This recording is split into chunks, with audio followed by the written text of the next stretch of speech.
বছর আগে ক্যান্সারে মারা গেছে। এখন আমি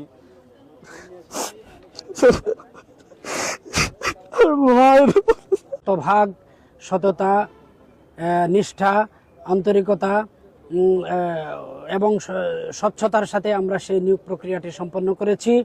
এবং এই নিয়োগ প্রক্রিয়ায় বিভিন্ন আমাদের কমিটির সদস্যরা ছিল, তারাও ক্লান্ত পরিশ্রম করেছেন এবং প্রিয় সাংবাদিক ভাইরা সহ এলাকার মানুষের কাছ থেকেও আমরা সহযোগিতা পেয়েছি এবং সম্পূর্ণ এইখানে স্বচ্ছতা এবং নিরপেক্ষতার সাথে আমরা নিয়োগ প্রক্রিয়াটি সম্পন্ন করতে পেরে আমরা নিজেদেরকে কৃতার্থ মনে করছি।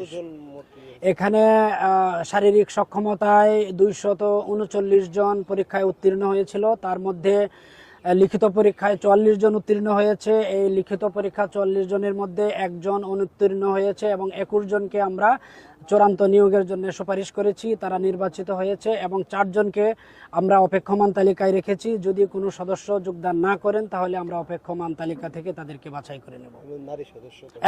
এর মধ্যে একজন নারী সদস্য তার যোগ্যতায় সাধারণ কোটায় সে নির্বাচিত হয়েছে। আপনাদের এই স্বচ্ছতাটা আমরা যাচাই করব কিভাবে? স্বচ্ছতা আপনারা লোকজন আছে, এলাকার মানুষ আছে, বিভিন্ন সুধীজন আছে, স্টেক হোল্ডার আছে, তাদের কাছে জিজ্ঞেস করেন এবং যারা প্রার্থী আছে তাদের কাছে আপনারা জিজ্ঞেস করেন। ওকে, স্বচ্ছভাবে নিয়োগ পরীক্ষাতে আমি উত্তীর্ণ হয়ে চাকরিটা পাবো। আমার এই চাকরি পাওয়ার পিছনে পুরোপুরি আমার বাবা মায়ের অবদান। আমার মা বলতো যে আমার ছেলে চাকরি পাবে, কিন্তু আজকে আমার মা বেঁচে নেই। 1 বছর আগে ক্যান্সারে মারা গেছে। এখন আমি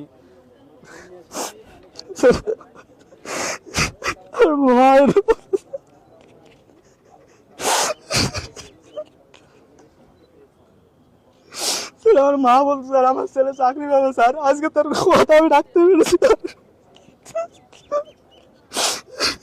লেনদেন করতে হয়েছে নাকি? না স্যার, আমি একদম স্বচ্ছভাবে স্যার চাকরিটা পেয়েছি স্যার। 120 টাকার বিনিময়ে স্যার আমি চাকরিটা আজকে পেয়েছি স্যার। আমার স্যার চাকরি পাওয়ার পিছনে স্যার আমার পুরো অবদান স্যার আমার পিতামাতা স্যার। কেউ যোগাযোগ করে টাকা পয়সা কি চেয়েছে? না স্যার, একদম পুরো স্বচ্ছভাবে চাকরিটা আমি পেয়েছি স্যার। স্যারকে একটা ধন্যবাদই দিতে হবে। ধন্যবাদ স্যার আমাকে চাকরিটা দেওয়ার জন্য স্যার। আমার স্যার আপনার কাছে পুরো কৃতজ্ঞতা জানাচ্ছি স্যার, আমি চাকরিটা পেয়ে স্যার। কেমন লাগলো এই চাকরিটা করতে?